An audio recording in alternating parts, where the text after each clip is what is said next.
is the book pages. You're jumping from 31 to 35 just because there's like 3 blank pages, so you're not skipping any reading. Like the act.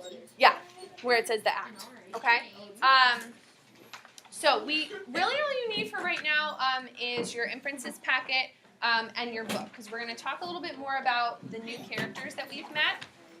This book is really confusing. I don't like Oh, all right. I like one of the characters and she's in the package. I really want to ask her Petty Bones really good. And do another one. Yeah. Darcy Pettibone is up there. And Viola has. Same with Johnny Reed. All right, guys, listen up. Listen up. I've been getting some questions about the inference packet. Okay. You only had the 2 slots to fill in. Okay. So that's why I told you to be careful about who it was that you picked that you wanted to put on, and also maybe wait a little bit before you picked any new characters. Right. Just stick to the 4 that were there to start off with. Okay. If you are regretting your choice of a character that you chose to focus on, I would change it now in the beginning. Maybe go back and change it up rather than waiting any longer. The other thing that you can do, right, really what I care about is that you have a total of 30 inferences by the end of the book, okay? So if you're struggling to find an inference for a particular character, if you want to wait and maybe say tonight you only find 2 inferences, maybe tomorrow you go back and you do 4, right? You make up for it, okay? Or you go back in the reading from the night before and add in another one that maybe you passed by, okay? So my ultimate goal is that you end up with 30, all of the spots filled by the end. And if you're struggling to do that on one particular night, go back and make it up, okay? We're also going to have a day sometime soon where I'm just going to have you sort of go back, make any revisions, make any additions that you need to, where you won't have to make any additional inferences. You'll just be sort of sprucing up the ones that you already have, okay? And like I said, my biggest suggestion would be that you just read the book with a pencil in your hand and you just make, a little check mark or a star as you're working, and then you can go back and place which inferences you think are the best or the most helpful afterwards. Okay? Because if you're reading and then stopping to write and reading and stopping to write, it's going to end up feeling a little bit disjointed and you might get confused about what's actually happening in the book, right? The pages are short enough that it's not going to kill you to read it all the way through and then go back and check afterwards. Yeah? What if we only find like 2, because last night that almost happened to me. But like I looked through it like really early, but what if we only find 2 that we don't see? Like at Okay. all? So I just answered that question. Can anybody else tell me what George could do if that happens to him? Yeah. Make up 4 the next night. Just do 2 and then do an extra the following night. Or go back to the reading from the night before and see if you can find it. Okay? Yeah. I have a question about a certain character. Okay. Hold on to that for just a second. Yeah. For the packet, which characters do you recommend? Which character do I recommend? Yeah, which characters? Esther. I did Johnny and Esther. I did Johnny and I mean, it's really up to you whichever ones you find are the most interesting.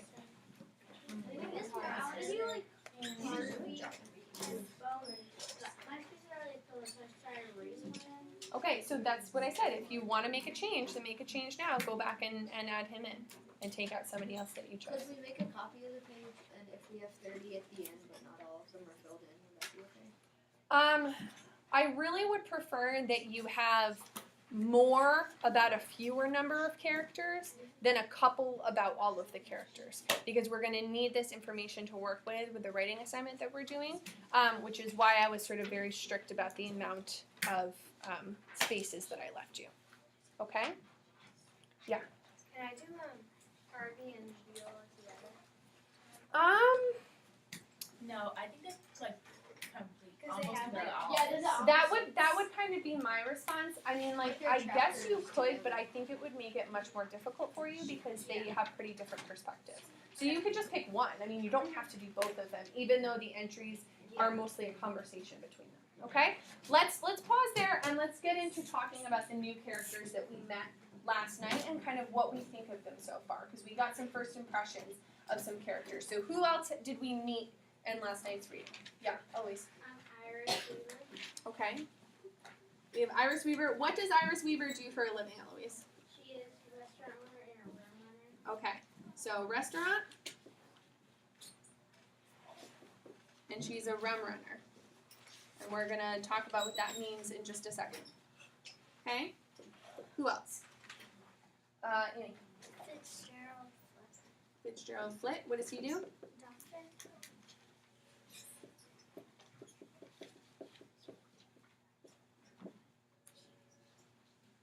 Okay. Calvin? Like Harvey Pettibone and like his Harvey and Viola. And what do they do? They're the Shop parents. owners. Shop owners. They're the parents of the littlest. Okay. Who else? Laura? Oh, I actually have a question. Okay, yeah. So you know how it says race and religion? It's like, how are we supposed to know? That's a good question. I think the assumption that you can make is that unless it says otherwise, that these characters are Christian. But Esther, for example, is Jewish, and that's been noted already.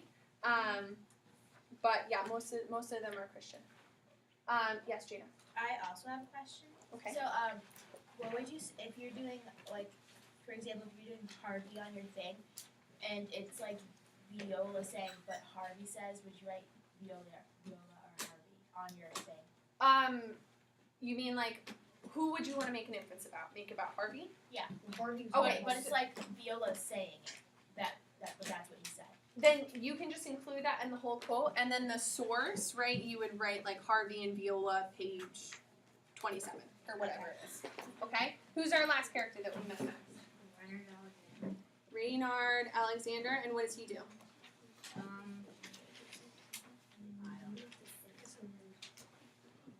If you look at his entry, he's a newspaper editor.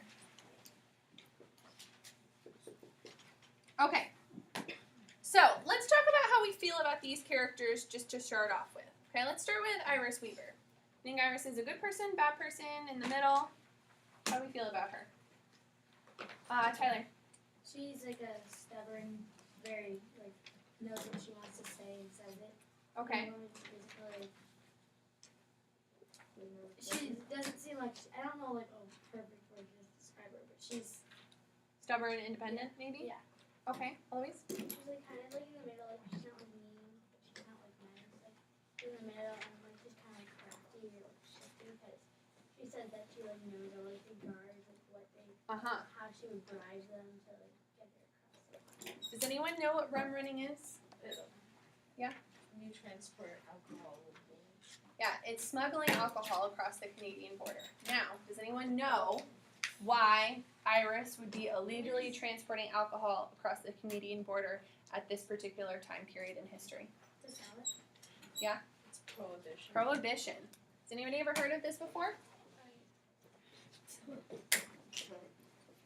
Okay. This was a time period in the 1920s and the early 1930s when alcohol was made illegal in the United States. So you could not buy it, you could not sell it, you could not drink it. Okay? And it was an amendment to the Constitution. How do you think that went? Not good. Awfully based on our results right now. Based on the fact that alcohol is now currently legal, it did not really work out. Okay? Now, what do you think were some of the reasons for maybe making it illegal in the first place? And why do you think that it did not work? Because this was actually called, we're going to watch a video on it tomorrow to get a little bit more background, but what they called it was the Grand Experiment. And the experiment failed. Yes? So maybe like before they banned it, like people like drank alcohol obviously, and then once they banned it, and someone was like maybe addicted to it, like it's kind of hard to get off. Like you know? Could be, yeah, maybe. That I think that would account for only a small number, but sure. George? Well, I mean, maybe they banned it because their parents were drinking a lot and was under the influence of their children, so the government didn't want the children to be dumb idiots that can't really fix anything wrong. Okay, more what I would say is that, right, if somebody abuses alcohol, if they become an alcoholic, if they become physically or sort of mentally dependent on it, right? It can really mess up a family. It can really mess up children's lives, mess up the person who's drinking. It can mess up their life, right? It can cause a lot of health problems and just a lot of problems in general with people interacting with each other, okay? That's if you abuse it, you don't use it responsibly. Plenty of people, have a glass of wine with dinner or whatever on the weekends and, they're using it responsibly and everything is fine, okay?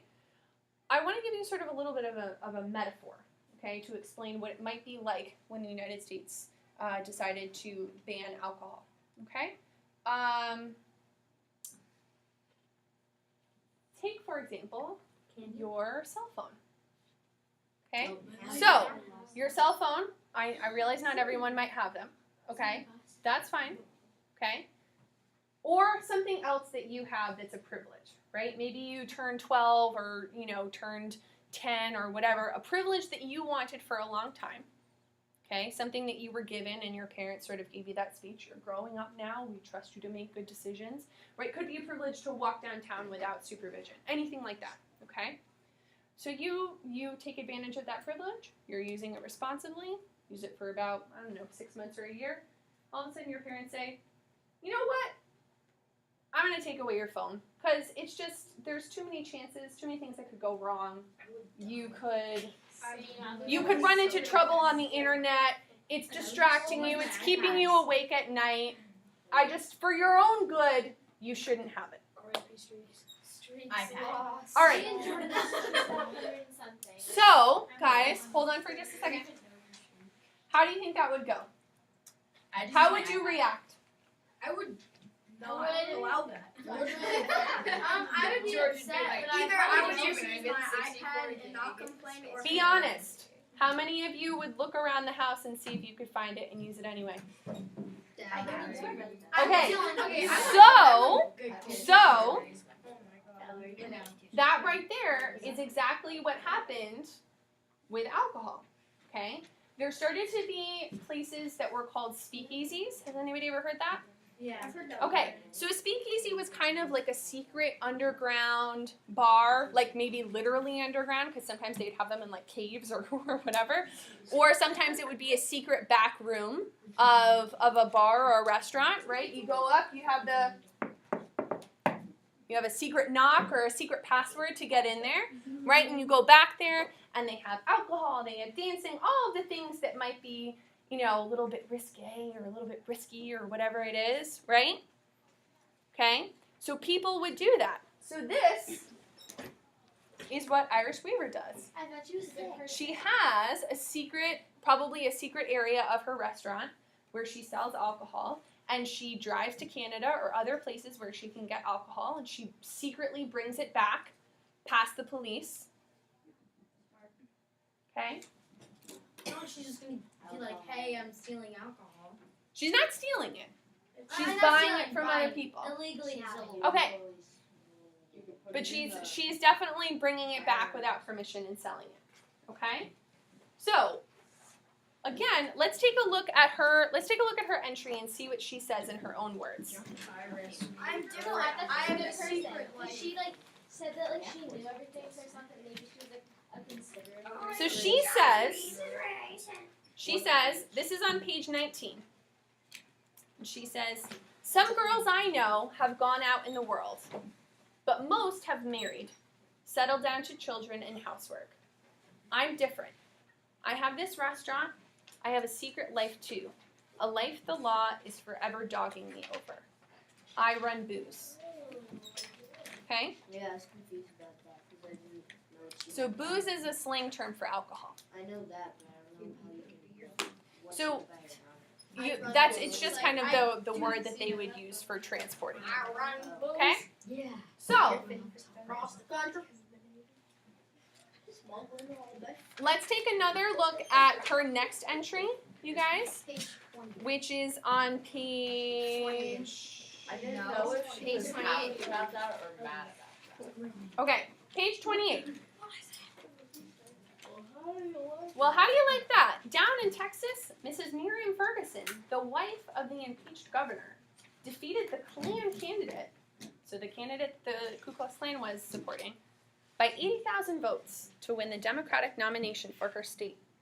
If she wins, she'll be the first woman governor in the whole damn country. Imagine. Okay. What makes, maybe, guys, hold on. What makes Iris maybe a little bit different than maybe somebody like Viola? I want you to think about what they spend their time doing, kind of what their station is in life, and what seems to matter to Iris. Yeah. Go ahead. Yeah. So like Viola kind of seems to like care about like things like her family and like what's like a good choice for them. And like Iris is more like she wants she doesn't want like the clan to like get like bigger. She like wants it to stop, but she's not gonna like do anything about it. Like she's just gonna like Well, she certainly seems to be against the Klan because she's excited that the Klan candidate was defeated. And she also, because she's involved with alcohol to a certain extent, that means that her philosophies are way different than the Ku Klux Klan because remember, you're not allowed to drink alcohol, okay? By the fact that she runs this restaurant on her own, Laura? she thinks like that she can do anything, like a girl can do anything, like it's like good.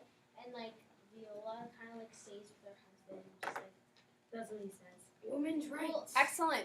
What else was happening? Anybody know what big thing happened in 1920? No, not Rosa Parks. What happened in 1920 that is relevant, that was really important? Yeah. The Great Depression. No. That was 1800. Miss Moore, we literally have never. The Great Depression was in 1929. Wait, but you 1920. 1920. 1920, the year that relates to what we were just talking about. Said that Women got the right to Yes. what? Vote. To vote. I said that. I knew that. Well, you should have said it. Okay, so when you have the legal privilege of voting, it's called suffrage. Okay? Now, I want you to just stop a second and think about the fact that this is not even 100 years ago. Okay?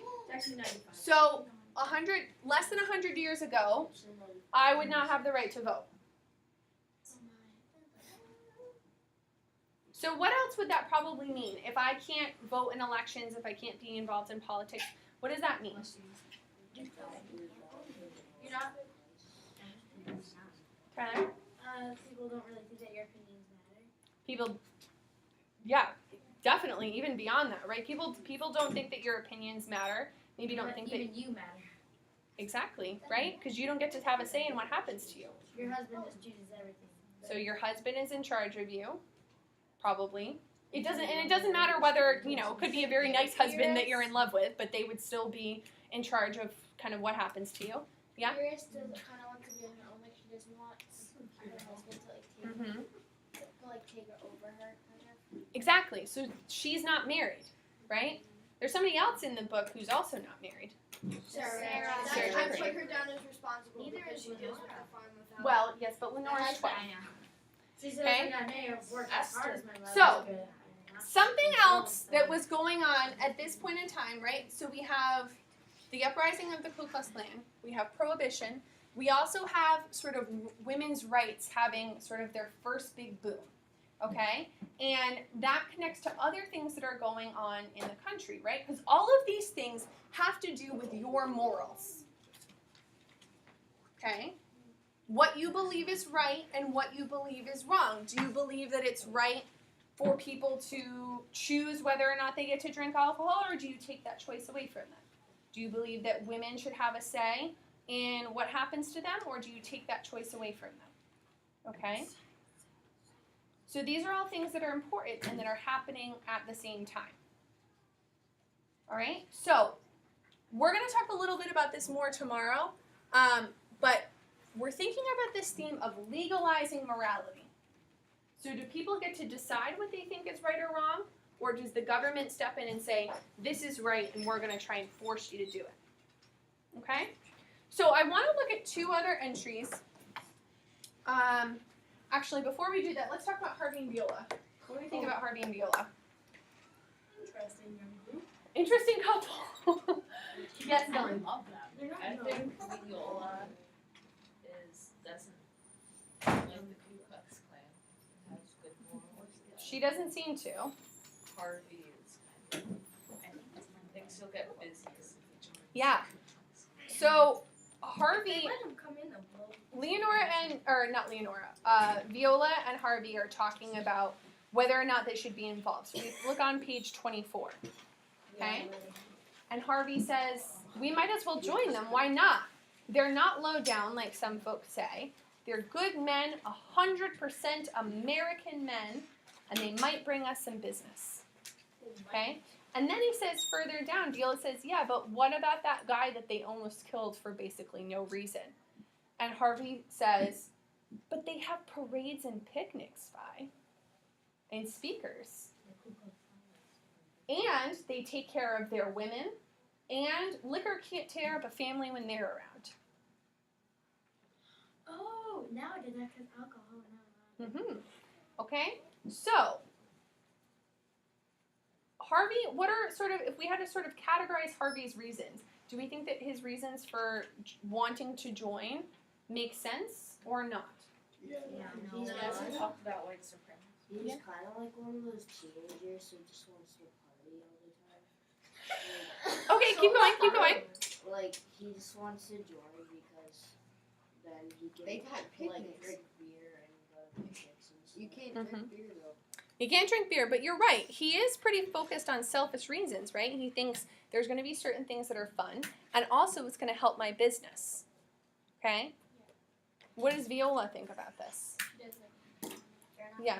She thinks it's like still unsafe and like because even though it's like there might be like good reasons to join, like they're not like the best reasons and like they could join it and they could get killed and that's not really like a price to pay just for running a business.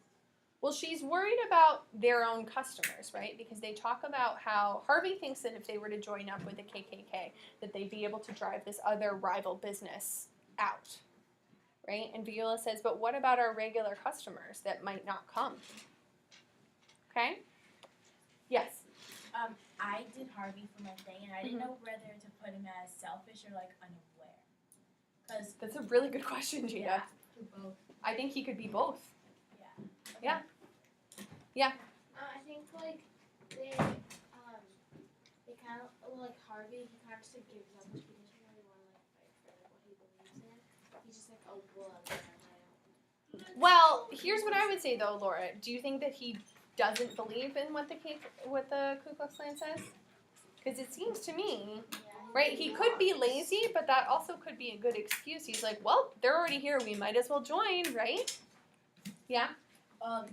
Is Willie Pettibone related to Harvey and Viola? Seems like he might be. Pettibone, same town, Wait, is he their son? same state. Well, we don't know for sure, but Same it's the same state. small town. I would assume he's related to them somehow. Okay? So, let's talk really quick about Reynard Alexander, guys. Okay, I want to just look at his entry. He only has one very small entry, but I want to ask you about his Who even is he? He's a nerd. page 26. He's a newspaper editor in town. Okay? And what he says, this paper is neutral, this editor is neutral. I have attempted to remain neutral in the face of the Klan question, and I intend to continue neutral until I have reason to do otherwise. Oh, it does go. So, pretty clear that he's neutral. What do you think his reasons are for doing that? Because I'm going to say that he probably has some personal reasons, but also some professional reasons. Yeah, Dylan. Because it would be kind of, what's it called? That he's supposed to write the paper, so it would be kind of biased. Exactly, right? Newspapers are supposed to be there to give you facts, right? And based on those facts, you build up your own opinion. So if he's biased, if he picks a side, then he's not really doing his job. He's not sharing the information that he's supposed to. He's sort of maybe manipulating what people would think. Why else might he not want to choose a side? Heather? The dangers. Do you think if he were to come out and say the Klan is evil, that they would take that line down? They kill the hands. They would certainly probably threaten him. Okay? All right, guys. Why don't you stay with me for just a few more minutes, okay? All right. So, the last two people I want to talk about, and I want to sort of compare their outlooks on life. Okay, I would like you to turn to page 22 and page 21. Okay, we'll start with 22. Okay, this is Fitzgerald Flitt. He's the town doctor, and this connects to what we were just talking about with women's rights and suffrages, or women's rights and suffrage. Okay, so Fitzgerald Flitt is sort of reflecting on flappers. Does anybody know what a flapper is? Cool. It's like an old dancer, like a theater dancer. They wear those thingies, like. Yeah. They wear those like feather things. Yeah. It's like a party girl who like goes out and plays cards and stuff. Yeah. Okay, so it's not necessarily a particular group of people or like a profession or anything. That kind of like how it's sort of like a trend or like a movement. Like in the 1960s, there were hippies. Now we've got But hipsters. they wore like black and like they had the feathers. Okay, I'm going to show you some historical pictures. Okay, so we can get a sense of what flappers would look like. But first, I want to look at what Fitzgerald Flitt has to say about flappers, which were mostly young women, and also what Johnny Reeves has to say about them. Okay? So we look at Fitzgerald Flitt's entry. He says, everybody should be to page 22 so you can follow along and maybe make some notes or inferences as we go. The flapper is not the least bit alarming, nor a sign of the declining social standard. Though she drinks cocktails and shows an inordinate fondness for lipstick and the rouge pot, meaning like rouge, like makeup that you put on your face, we have nothing to fear. I doctor these women, and I have seen over the last years a transformation in them. And what I see, the opening of roses kept bud tight for so many years, it warms this aging soul. So how does he feel about these young women maybe being a little bit more free, a little bit more open? Yeah? Kind of like see like them come out of their shell. Exactly. Okay? Now, let's turn a page back and see what Johnny Reeves thinks. Have you seen the way the girls dance? Sinful, neighbor, sinful. These girls doing the unspeakable gyrations of Satan.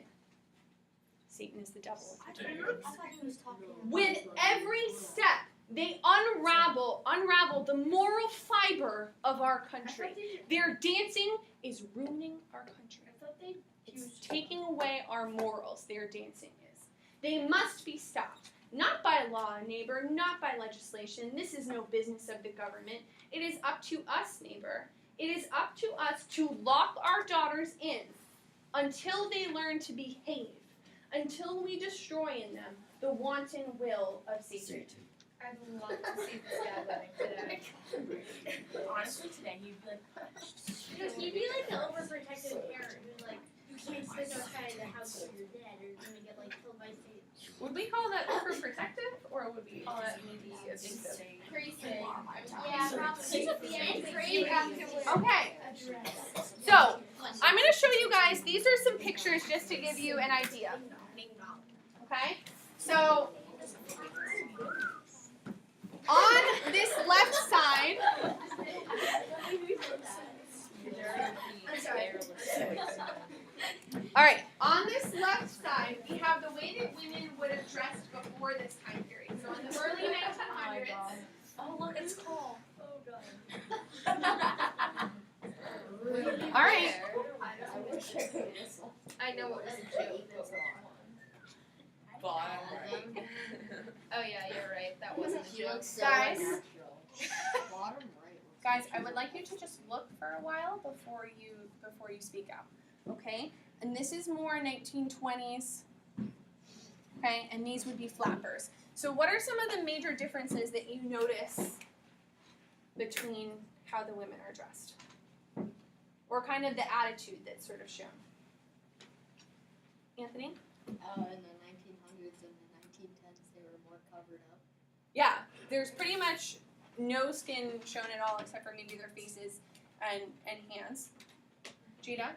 In the 1910s and hundreds, it kind of seems like they are like really okay with being owned by the men, and in the 1920s, they kind of look like they're done with that because they're Okay, why do you think that they are portraying an attitude like they're okay with that?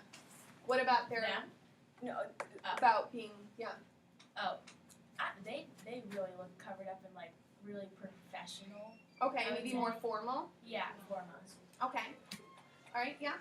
In the 1900s and 1910s, looks like they have like a back brace on, so like stiff. Okay, very stiff.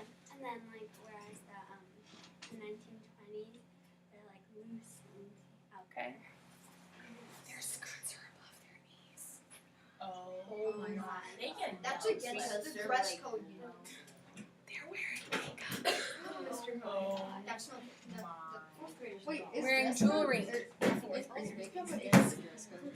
I knew That derby? No. Yeah. No. No, it's not. No, What? that would be weird. So I could come in with eyeliner and like purple makeup.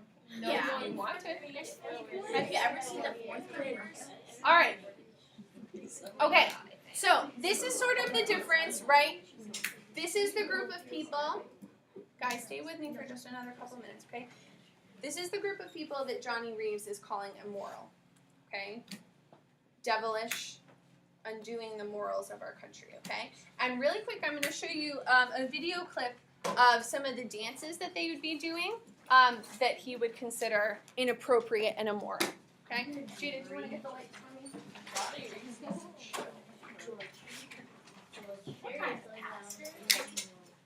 Okay, so picture that you are going out on a Friday or Saturday night with your friends. You're maybe going to sneak into a speakeasy, okay? This is the type of dance that you would see. How could you hide that?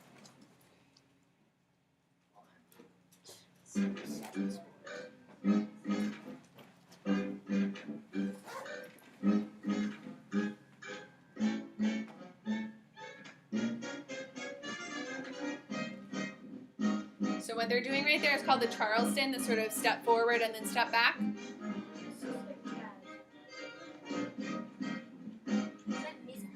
I wonder who those people are.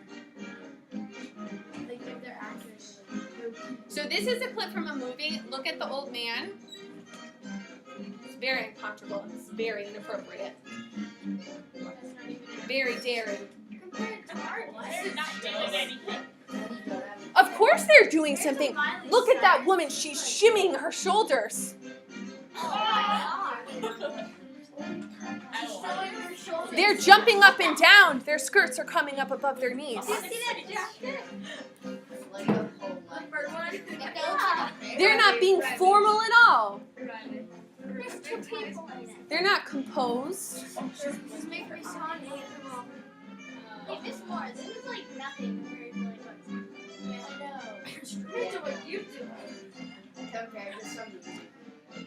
Well, things just evolve, you guys, right? This is a dance that was very popular and trendy for a couple of years. You guys wouldn't know anything about that, a dance that might get popular and trendy for a couple of years and then disappear.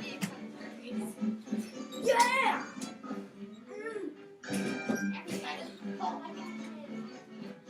Okay? So, What is wrong What with is your wrong eyes? with your eyes? She's like, she's being very feminine and coy and blinking. I don't know. looks like Okay?